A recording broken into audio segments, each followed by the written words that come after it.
Selamünaleyküm. Ben oturabilirim. Vur karşı. Ya Allah. Vay qəlbim. Ne olup dadaş? Heç böyük nənəm Vallahi qapardıq indi. Allah Vadi rahmet rəhmətdən eylesin. gəldi. Allah ruhu şad eylesin. Afiyet gelmiş. Olsun, narahat olma, hammiye var. Ağla ürəyin boşalsın, ağla geçmiş. Sənə qurban olum. Qurban. Allah Bəli, başımı qoya billər. bəli, buyurun.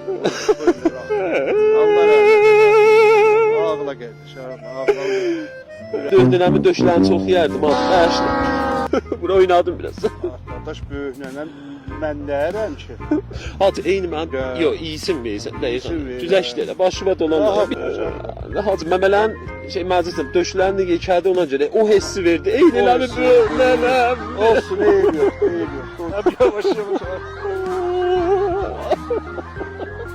Hacı oturuyor, ne olur Hacı biz oturuyor. dəqiqən mən böyük nənəmin isim Olsun, verirsən. iyi. O bizə İyi verirəm da qardaş, döşməyir bilən, biz ot olsun eyb. rəhmət olsun yerdi. Olsun, məsələ da böyümüsən, döşüyən vaxtında.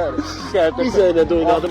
Biz elə Ayaq da boş haldı da. Hacı ürəyim Ya çatdı nə, bəxti. o getdi, bacırdı da Hacı. səhv eləmək Balık üstünə baba getdi. Elədin də, Güzəşt elə. Baba geçti de ben Bir tane size alıp, bir tane- geçti dedi. Hadi, biz edelim. Yüz verdi rastlaşlar bir şey. Hacı geçler. Hacı Bas. geçler. Ne gibi yani?